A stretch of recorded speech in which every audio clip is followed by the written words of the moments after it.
Hello, and welcome to episode 136 of Prog Review. And seeing as the last Prog Review I looked at Genesis Archive 1967 to 75, I thought I'd look at Genesis Archive 1976 to 1992. Bring them together, a lovely pair for us to admire. But before I start, I'm going to hand over to my good friend Darren, who's going to take you through the box set itself. Take it away, Darren. Hello, and welcome to Genesis Archive 2. There it is, lot. 1976 to 1992.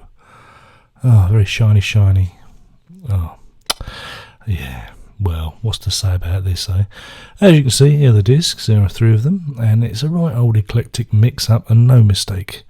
We have some B-sides, we have some 12-inch remixes, and we have some live material.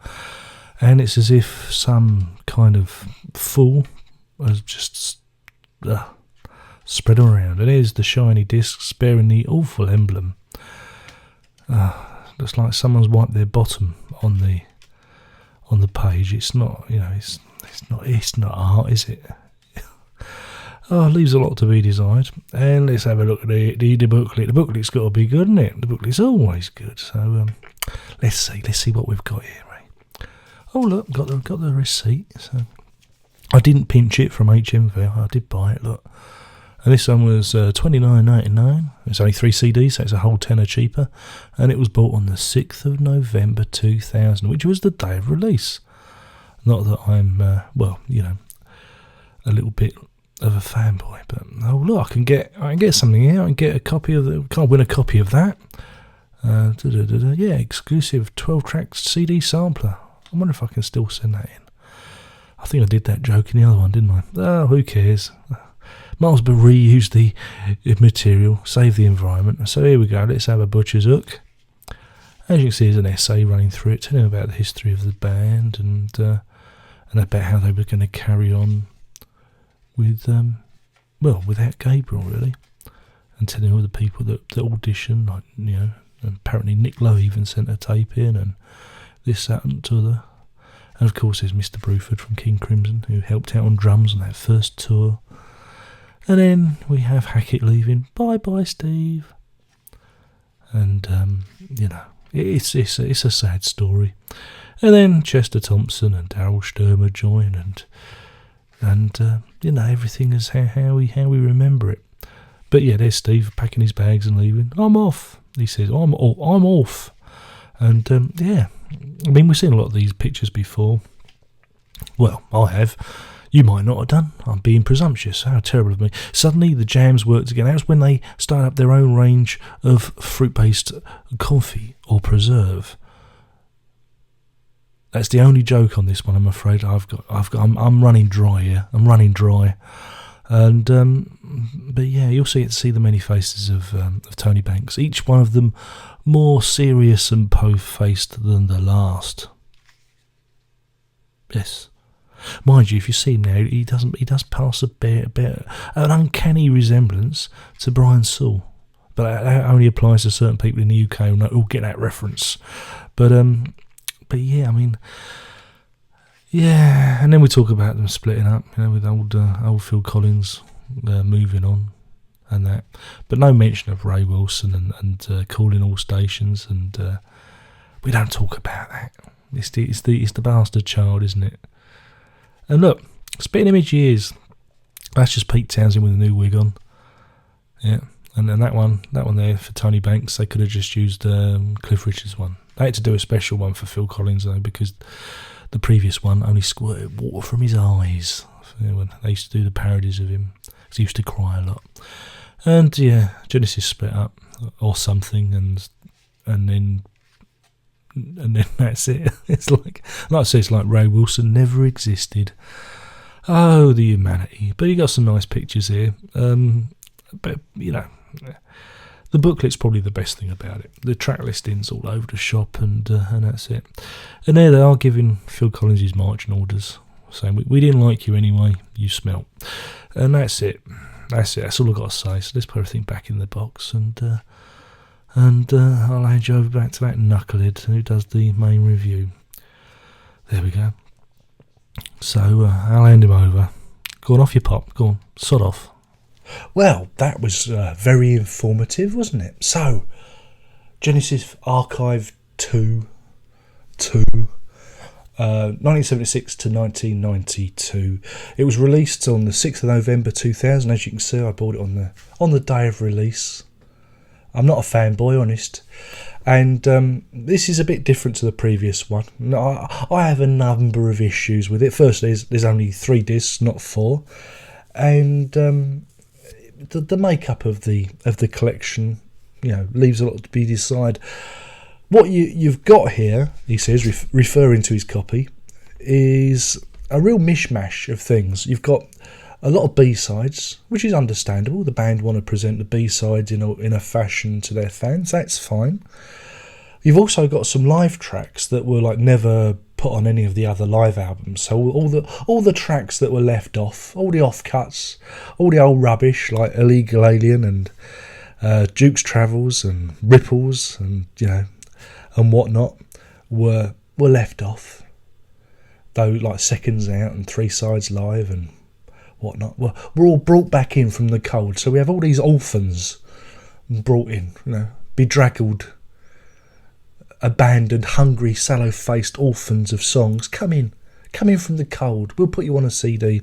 And you've got all these B-sides. And the worst of all, you've got all these 12-inch remixes. Now, for some of you, again, this is where I'm feeling my age. During the 80s, notably about 1986 to 87, there was a real, push towards the 12-inch megamix, where they used to fill one side of a 12-inch EP or single, 45, with a remix of the song. And it usually involved them putting a electronic drum beat over it and just repeating stuff like, Invisible Touch, 12-inch of that gives me nightmares. They'll be playing that when they drag me down to hell, I believe.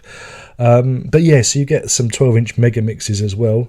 And the only thing that's of note on this album is the Mama Work in Progress track, which is the first time you actually hear the band at work in the studio, putting ideas together. It's kind of the first time we ever really hear that.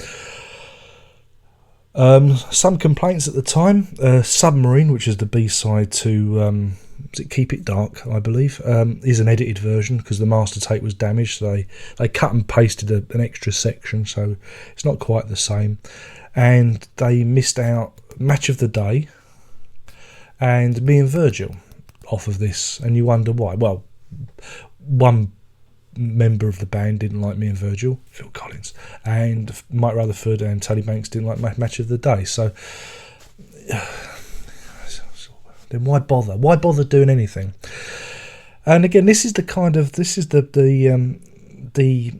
odds and sod nature of this compilation. Whereas the Archive 1 was well thought out, well compiled. You've got the whole Lamb concert, and then you've got various live tracks, from the same concert all put together, and then the B-sides and then the demos.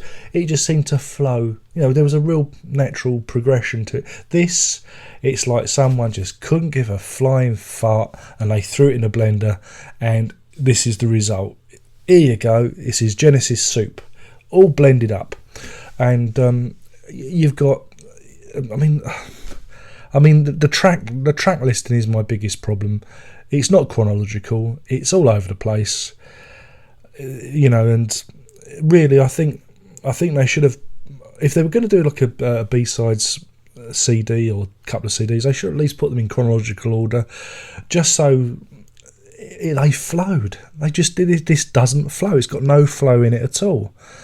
And then the live tracks are spread over 2 CDs. You got disc 2 is completely live, filled with live material. And again, this is from all eras. So it's like, you got Illegal Alien next to Dreaming While You Sleep, Deep in the Motherlode next to Ripples, The Brazilian next to Your Own Special Way, Entangled next to Duke's Travels. Now instead they could have just put can't remember which concert it is, but it's the one they did in London where they play the Duke Suite back to back. You know it. Is it the Lyceum? Does that sound right to you?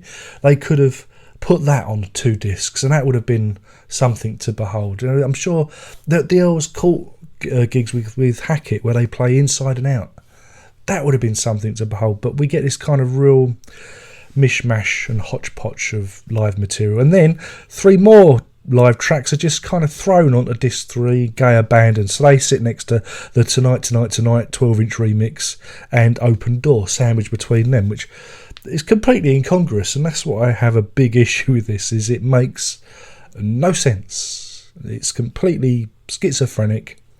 Yeah, I suppose if you are an anal person, I was going to say a rude word then, it sounds like shunt, anal shunt.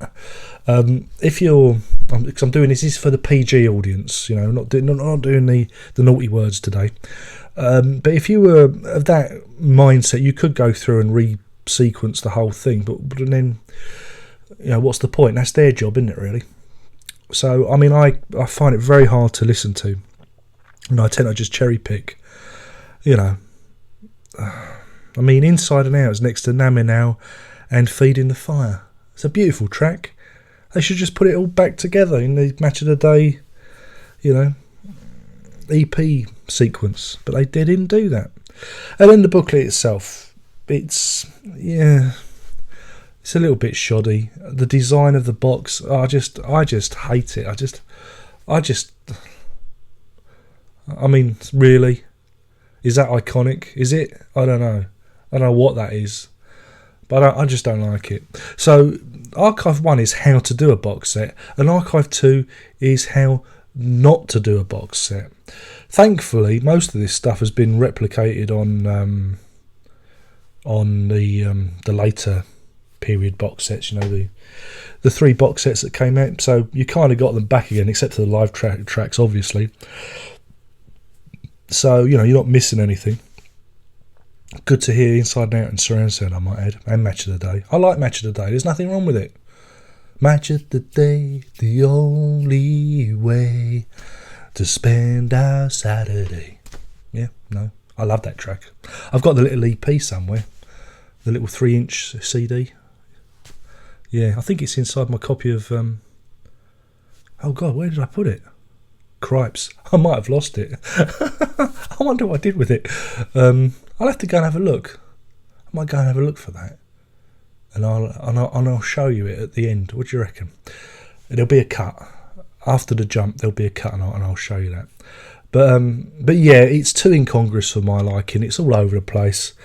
It's not a box set that I cherry pick. I cherry pick the tracks that I like, but it's not a nice listening experience. It's not something that you'd sit down and think, oh, I'll just pull that out and give it a listen. No, it's not like that. So for that reasoning, when it comes to a rating, I'm only going to give this 2 burning ropes out of 5. That's 2 burning ropes out of 5. And it's low because you sit it next to its big brother, and you can see it's emaciated and straggly and missing a testicle. It needs to be put down. It's the runt of the litter. It needed to be beefed up somewhat, and I think they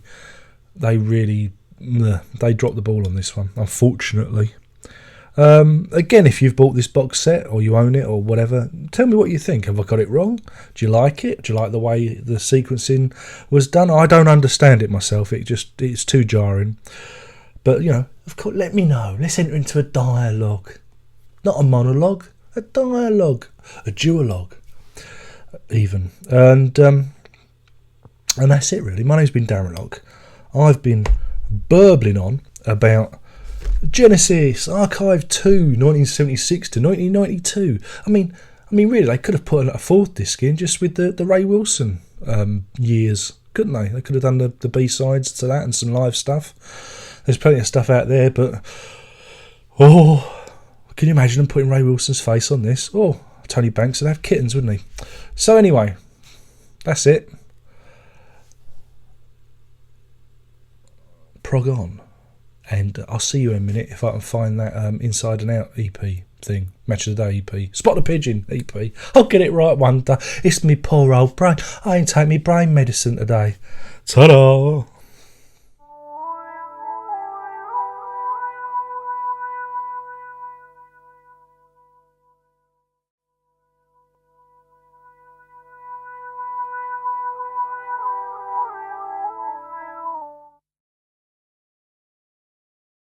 There's the reds and there's the greens, super slicks and has-beens, and they're accompanied by 3 men dressed in black.